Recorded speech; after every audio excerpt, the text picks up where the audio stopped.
Hey everyone, today we're talking all about sleep. Sleep plays such a critical role in both our physical and mental health and has such a significant influence on so many of our hormones. So that's also related to things like weight gain and chronic disease. So today we're going to dive into those links a little bit more. We're going to talk to an expert, Casey Aivano, who's a nurse practitioner in the sleep medicine arena, and talk about some practical ways that we can hopefully start getting to sleep better at night. So Casey received her Bachelor's of Science degree in nursing from the University of Rhode Island back in 2007. She began her nursing career working in a busy inpatient cardiothoracic surgical unit where she primarily cared for patients following open heart surgery. After 10 years caring for acutely ill patients, in the same role, she opted to advance her nursing career with the eventual goal of providing proactive care rather than reactive care. She went on to receive her Master of Science degree in nursing from Sacred Heart University. Following graduation, she proudly accepted a position as a nurse practitioner in a local sleep disorders clinic. As her practice continues to rapidly grow and expand, she takes great pride in improving the health of her community by addressing sleep as a pillar of overall physical and mental well-being. So take a listen to the awesome recommendations that Casey is going to share with us today. Welcome to the Lifestyle PA podcast, where we talk about all things women's health and lifestyle to help you become the healthiest and happiest version of yourself. All right, Casey, thank you so much for joining us today. I am so excited to have you on. I feel like sleep is such a critical component to our physical and mental health, especially for women. And I feel like as women, and especially moms, and especially if we work, like it is just something we struggle with so much. So let's just kind of dive right in and let me ask you, what are you seeing a lot of in your sleep clinic right now? So right now it's a lot of insomnia. So sleep apnea is huge. And there's estimates out there right now that like 70% of the population over age 50 has sleep apnea, but I'm getting a lot more referrals for insomnia. And it's been interesting, I would say, over the last year or so, because the American Heart Association added sleep as part of its essential healthy tips. So it used to be the essential 7, and now it's the essential 8. So it's really been recognized as such a big, important part of overall well-being. And now all the insomnia is being sent our way. So a lot of difficulties falling asleep and staying asleep. Yeah, it truly has, right? And I mean, because even women who come to me and they're like, yeah, like I don't get it. I eat super healthy. I go to the gym 5 days a week and look over that stuff and everything looks great. And I'm like, so how much are you sleeping at night? Like, tell me more about your sleep. And they're like, maybe I get like 5 hours, or I wake up at 3, and it's crazy, right? Because I'm so glad the American Heart Association added that. Like, that's why we're in the field, right? Like, we love science and how things are continued to be studied, and we learn so much more. And now we know that things like getting less than 7 to 9 hours, significantly increases your risk for heart disease, stroke, diabetes, all those lovely things. Oh. Now, when you talk about insomnia is huge, right? And I'll kind of ask you a little bit about treatment options for that too. But with insomnia, are you seeing it in a lot of women who are like 35 to 65? Yes. Yeah. And so tell me, we call it insomnia, but tell me, like, what do they come in complaining of? Like, just so our listeners maybe don't feel so alone knowing like what they're experiencing, Yeah. So a lot of times it's that I lay my head on the pillow and no matter what I do, I just can't turn my brain off. I find myself with ruminating thoughts. I can't fall asleep. I'm tossing and turning and nothing I do can put me to sleep. And then on the flip side, I also see a lot of, I have no difficulty falling asleep, but I wake up 6 to 8 times a night and sometimes I can't fall back to sleep. Sometimes I can, but I wake up in the morning like I never slept at all. Yeah. So tell me, kind of walk us through, like, how do you even approach that? Like, what is the first thing you do to kind of get to the root cause or see what can help them? Yeah. So I think the biggest part of it for me is just spending time with people, asking the right questions. And we take something called a sleep history. So I start and I take pretty much a full 24-hour recall. What's the first thing you did when you woke up and what's the last thing you did before you went to bed?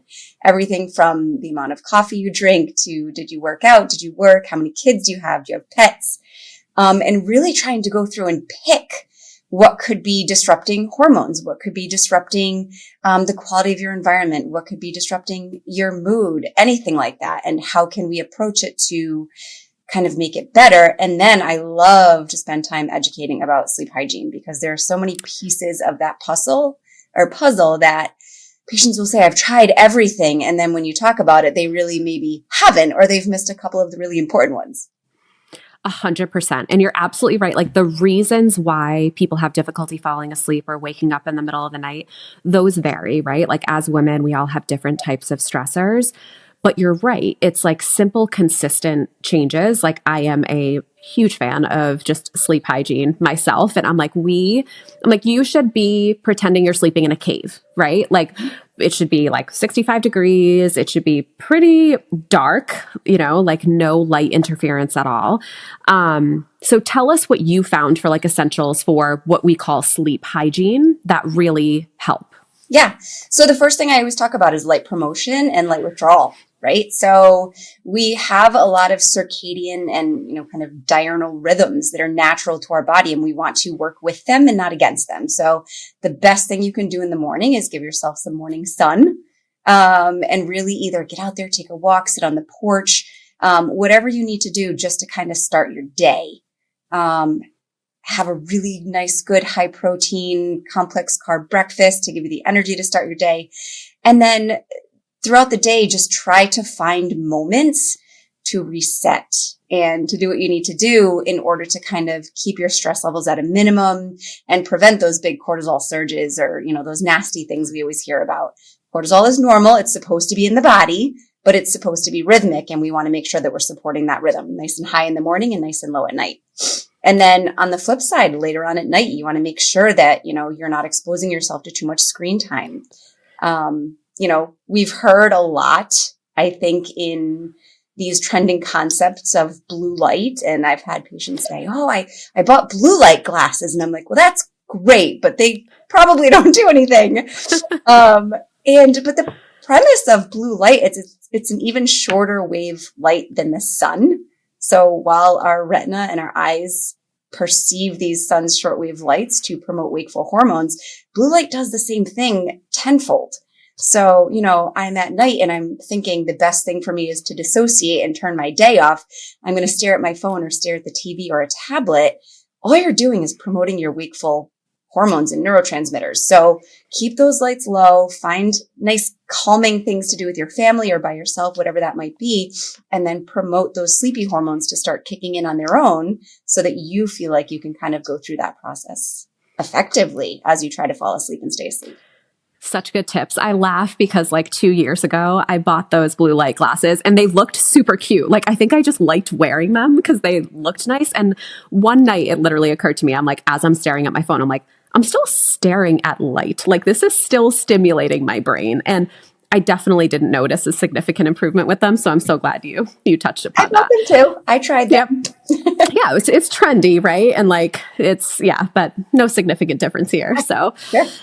So when would you recommend? Like we've all heard different guidelines, but when do you think like to truly like put your phone aside, shut the TV off, stop working on your laptop? Is it like an hour or truly 2 hours before?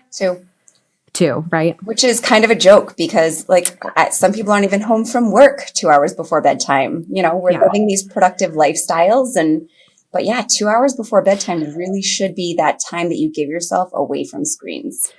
Yeah. And it's hard, right? Because again, you're a mom of two very active girls and you work full time. And it's as moms, after you finish dinner and do the dishes and you're packing lunches, you literally just want to do something so mindless.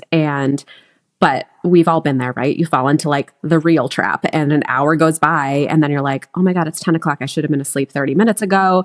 And then you have trouble falling asleep. So it's this vicious cycle where you're right. If we just pay more attention and we almost, I feel backtrack it a little bit, right? Instead of being okay, 2 hours before bed, I'll shut it off. Say okay, for the remainder of this week, let me try 30 minutes earlier than I have been doing. Just like any other change, right? Like just making it a little bit realistic and then week by week, kind of shaving off more of that time. That's something that I personally did like over the past couple of years. And it takes time. All change does. But I feel like it's such a truly meaningful change for Yeah. your sleep. And everybody knows drastic changes don't stick. So something that's Yeah. gradual and you can trick your brain into slowly acclimating to it, it becomes a new behavior. It becomes a new habit. Exactly. So now tell me, so if someone works on those sleep hygiene practices, right? Like get off the screen 2 hours before, make it dark, 65 degrees. What if they've truly been practicing that and they're still having some difficulty? I had a couple of questions for you regarding supplements and medications. So sleep medications, which unfortunately I feel like are so prevalent. Can you tell us when they can be beneficial, how long you should truly stay on them, and just kind of those treatment options for us? Sure. So what we're touching on with kind of the whole sleep hygiene realm and all of that is more of a physiological insomnia. That the gold standard treatment for psychophysiological insomnia is cognitive behavioral therapy. So that's, we can touch on that too. Definitely. That's how you fix the problem. Medications are a Band-Aid, and you're really not fixing any of the problems that might be underlying. So it's not going to do anything. And then long term, you're going to become dependent on it without changing the behaviors. With another type of insomnia, something we call adjustment insomnia, happens during periods of acute grief or acute stress or things that we anticipate are going to go away relatively quickly. Those would be good scenarios to have sleep medications on hand just to kind of get you over the hump so that you don't fall into this crazy phase of sleep deprivation. But really that's, in my opinion, and the American Sleep Association, probably the only realm where it would be reasonable. Totally makes sense. Yeah. So again, super personalized, should be really short term. And definitely, even if it's kind of that acute phase, should still be paired with cognitive behavioral therapy, right? Like to your point, years and years, like that has been the gold standard because it's effective. In so many realms of life, I think we all need a therapist and a psychologist on board. So definitely when it comes to sleep, because it's so vital for our health. So Casey, then talk to me about melatonin, because I've heard varying things. Is it something that's okay to use long term, or do you really not want your body getting used to it? So there's a lot of different schools of thought when it comes to melatonin. It's relatively benign. There are some people who think that, if you keep taking an external form of a hormone, a neurotransmitter, whatever we're trying to mimic, that your body is going to naturally produce less of it. That's yes and no. The thing with melatonin is it's not really FDA regulated to the best of its ability. We don't really know what we're getting. We don't know how much we're getting. And what you're seeing in the supermarket, in the pharmacies, is a really high dose form of melatonin. So the most effective doses of melatonin are really like 1 to 3 milligrams. And what they're selling over the counter is 5 to 10 milligrams. And that can cause next day drowsiness. It can cause vivid nightmares. It can cause really strange side effects. And again, at the end of the day, if you're using it as a crutch, you're not fixing the problem. So it's really personal. I swing both ways, and it really depends on the person to say, sure, this is an appropriate thing for you to take, or no, let's try something different. Yeah, totally agree. And I love that, like start low, go slow, and also still kind of gradually address like the underlying cause of it all. But that's a really good point to say, like truly relatively benign, right? Like way better than a prescribed like sleep medication for sure. And it's one of those things where some people, like especially some women, they don't want to be on a ton of supplements, but if they're in that boat where maybe they need to try it for a little bit and they do have some relief, like it really is improving their sleep, then great. Like that's great. Then I would kind of promote that and stay on that if it's letting them get the 7 to 9 hours without feeling super drowsy in the morning versus like, oh, I shouldn't be on this. I don't want to take a supplement, but then they're not able to sleep more than 5 hours, right? Because then it's that risk versus benefit kind of situation. So 100% agree. It's personalized for sure.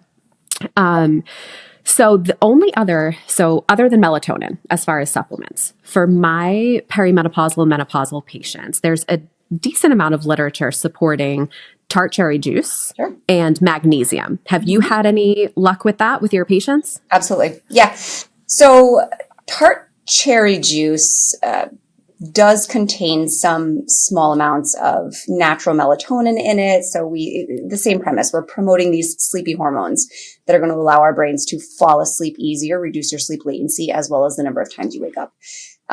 There is some degree of blood glucose control that we also get from tart cherry juice. So if we're thinking of blood glucose from a perspective of that promotes us to fall into a better sleep, then that's also the same thing. Again, pretty benign. If it works, great. If it doesn't, don't waste your money. That's kind of how I feel about it. Yeah. Awesome. Okay. Perfect. And same with the magnesium glycinate, right? Like that's really effective just because it promotes relaxation. And again, like we've said before, the thing with supplements is tricky because they're unfortunately not regulated, but, discuss with your provider and just go with a reputable company for sure. And there's scenarios where some of these supplements are not safe to take. So like with melatonin, I always tell my patients, if you are on an anti-seizure medication or a blood thinner like Coumadin or warfarin, it can actually impact the efficacy of those medications. So you want to be very careful and probably not take it. And the same thing with magnesium. If your body's not able to clear it effectively because of your kidneys or something, you want to make sure that you're really discussing those with your provider first. Such a great point. Yes, always do that because everyone has a different medical history. They're on different medications, allergies, etc. So such a good point. And I know, Casey, you had talked about the importance of sun exposure, which is huge, right, for our circadian rhythm, like you were saying. So we know getting that like right in the beginning of the day, if you can get it before 3 p.m., even better. It will just help you sleep better at night.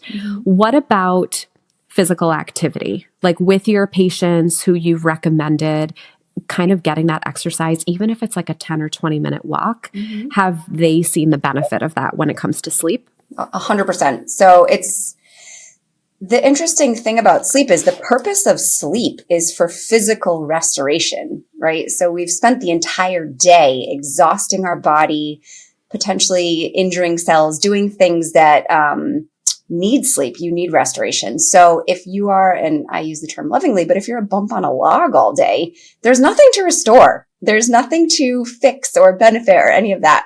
To that, I'm not promoting sitting around all day, but if you're sitting around all day, your body's not going to go into a deeper sleep pattern or a longer deep sleep pattern to get that physical regeneration. So the more you can do for your body to stay active, you're going to promote the ability to fall into those deep sleep patterns. So there's all different recommendations for the amount of exercise, which type of exercise you should do, both for heart benefits and everything. But getting up and moving your body. 10, 20, 30 minutes, work your way up. You will find that you sleep deeper and that you sleep better. And it's always very interesting to me when patients come back and they're like, oh yeah, I definitely sleep better on days that I go to the gym. And then the days I don't go to the gym, I find it a little bit more difficult to fall asleep or stay asleep. So it's a gift to your body from so many different avenues to get out there and be active. And being active in the sun is even better. Exactly. Yeah. You're just like killing two birds with one stone, right? And you're right, because honestly, when you intentionally track something, it's the same way with food, like in our nutrition, right? But same thing with sleep. If you keep a sleep journal and like just tell yourself, do it for 2 weeks and track like what you're eating, when you're getting off screen time, if you exercise that day, and the following morning, write how the quality of your sleep was. Yeah. Casey and I can both like probably bet on our lives that you will 1,000%, the quality of your sleep will drastically improve over those 2 weeks. So it truly doesn't take much, like literally 10 to 20 minutes of any movement. Super helpful. And to your point, sleep diaries are fabulous. I use them all the time. Sleepfoundation.org is a wonderful tool for patients. It's been vetted. It is endorsed by the American Academy of Sleep Medicine. And it's really patient friendly. They have a very, very good sleep diary available. You can even print it to fill out. There's a PDF form where you can fill it out online if you so choose. And if for no other reason, it helps you track things that are helping or hurting your sleep. And you begin to see patterns that you can adjust on a personal level versus just blanket recommendations. Yes, love helpful resources like that. So I'll definitely include that in the episode notes too, sleepfoundation.org. And especially when it's free resources, that's even better. So awesome. So tell me, I know in the beginning we talked a little bit about sleep apnea, right? And just how prevalent that's becoming. And we know that that's a breathing related sleep disorder. A lot of the times it's linked to being overweight or obese, can be due to kind of some anatomical differences in the face. But we do see it with hormonal changes as well with perimenopausal, menopausal women. A lot of that too, maybe we start because of that lower estrogen and rise in cortisol or the stress hormone, getting that belly fat, which impacts so much, including our sleep. So Casey, can you tell us, like, when patients come in complaining of what symptoms, would that kind of prompt you to be like, we might want to explore this further with a sleep test and kind of rule out sleep apnea? Yeah. So the number one thing is always snoring. The amount of times I've had people tell me, everybody snores. Well, no, you really shouldn't be snoring. Snoring is turbulence in your airway. Is it turbulent or is it obstructed? We don't really know. All the more reason to screen for it. I think if I had it my way, everybody would get a sleep study. We get mammograms, we get colonoscopies. Let's throw a sleep study in there too, just as a means of screening. But generally snoring, I would say, would be the number one complaint. And number two is just fragmented and non-restorative sleep. You're waking up a lot for unknown reasons. And it's not like you're waking up gasping and choking for air. You're just disrupted and you're not sure why, but maybe that preceding cause could have been a brief apneic episode. And when you have sleep apnea, it's not good quality sleep. Your brain is constantly focused on maintaining your airway so that you can stay alive. It's it's survival 101 that our bodies are built to do. But if you're doing that all night long, you're not resting, relaxing, and restoring like you should be. You could get 7 to 9 hours of sleep and it feels like 3. So kind of that's what I hear a lot of as well. And then we try a sleep study and there's an abundance of referrals for home sleep studies, but I'm also a big fan of in-lab studies too. There's a huge high false negative rate with home studies. So I'm always cautious of taking that as gold standard. And more so just making sure you're listening to the full patient complaint. And if I still have high suspicion of sleep apnea, even after a negative home study, at that point, I would refer to the in-lab just to get my eyes on something at a deeper level. Totally agree. Such helpful information, because I also feel like for women, there's other reasons why our blood pressure starts to increase. But when you have women with high blood pressure who maybe they've been on a low dose medication, like an antihypertensive, and then a second gets added. And then you're like, okay, this is weird. Like, you do a diet recall, she's active. And then again, you ask about their sleep. And a lot of the time, uncontrolled sleep apnea will cause what's known as resistant hypertension or high blood pressure. So I'm totally with you. And I wish we could just like wave our magic wand and get a sleep test for everyone, for sure. Because so many people are like, or if they're single, right, they don't have a partner in bed, they don't know if they're snoring. Some people don't know if they have these classic signs, but they're feeling so fatigued the next day. Their blood pressure is creeping up. Their risk for heart disease and stroke is rising, and they don't know it, which is why it's called the silent killer. So until you address the underlying cause, which can be a sleep disorder, those problems will continue to worsen over time. So all such good points. Yeah. So definitely, if you're experiencing any of those symptoms, bring them up to your provider. To Casey's point, a home sleep test is super, super easy. And I 100% agree with you, Casey, that sometimes when it's warranted, an in-lab is better for further evaluation. But just bring it up to your provider. Like, if you're having any of these symptoms, it can be truly life-changing for you to address. So Awesome. And then, so Casey, last question for you before I let you go. As a working mom of two very busy, active girls and full-time working, you've been so busy lately. What are like just a top few of your just practical pro tips to ensure a good night's sleep, or at least kind of start us on the road to get there? So really for me, it's two things. One is not getting sucked into the cycle of leaving your house in the morning, going through your day, rushing through to bedtime, really finding meaningful time with your family. And I will tell you, I'm not always the best at it, but finding meaningful time with your family. And, if you have after school activities with the kids, allow them to do those things, but get home, have dinner together, chat, really find the things that boost those happy hormones, your serotonin, get those things flowing because that actually promotes sleep. And the second thing is, again, I'm going to bring it back to the phone, put the phone away, plug it in across the room. Don't be tempted to tap it. Don't get that dopamine hit when you just see you've got a message or notification. Let it go. Put the screens away. I'm a big fan of reading. I think anybody who enjoys reading, it's a great way to get that dissociation we're looking for without the overstimulation. And if you can kind of hop in bed and, there's this old adage in sleep that the bed is for sleep and sex, or intimate practices.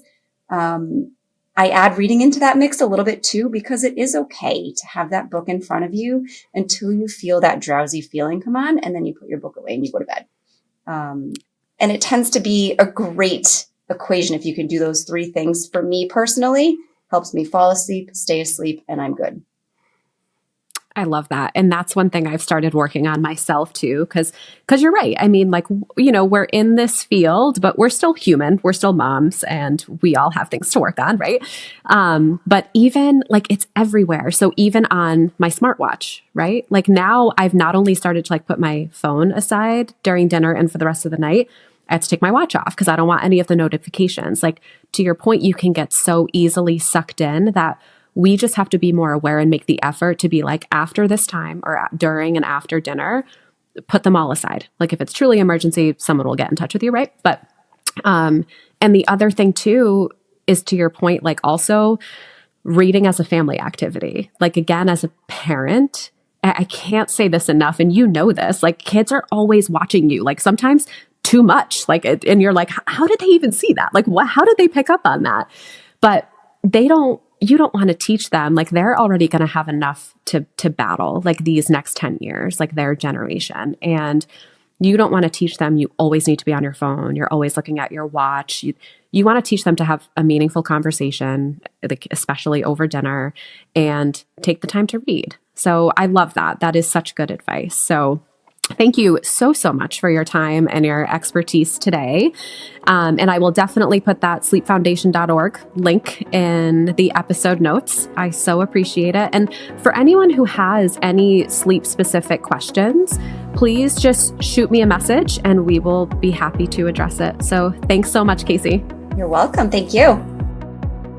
If you're ready to invest in yourself to become the healthiest and happiest version of you, head over to my website, thelifestylepa.org, to learn more about my 3-month lifestyle program, where I offer a very personalized, whole-body approach to optimize your health. In addition to your 1-hour initial consultation, we have 30-minute bi-weekly Zoom visits. You receive my 45-page lifestyle handbook, lab work interpretation, unlimited communication and support through a secure messaging platform, 3 months of meal plans tailored to your needs, and guidance on mastering the 6 pillars of lifelong health: nutrition, movement, sleep, stress management, positive psychology, and social connections. I can't wait to connect with you and help you to truly optimize your health once and for all.